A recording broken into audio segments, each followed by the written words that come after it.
ساعات الناس بتجيلي وبتقولي إنهم بقالهم مدة في علاقة.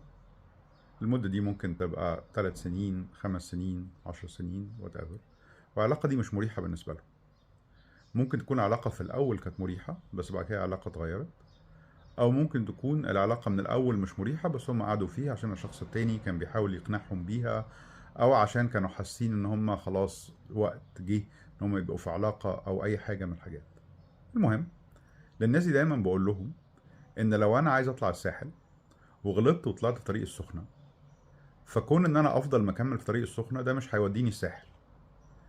وفجاه هلاقي نفسي فقت، لقيت نفسي في الغردقه بعيد 800 كيلو عن الساحل، رغم ان انا لو انا من الاول خالص وانا في اول طريق السخنه قررت ان انا الف وارجع كنت هزود 50 كيلو بس في النهايه هروح الساحل.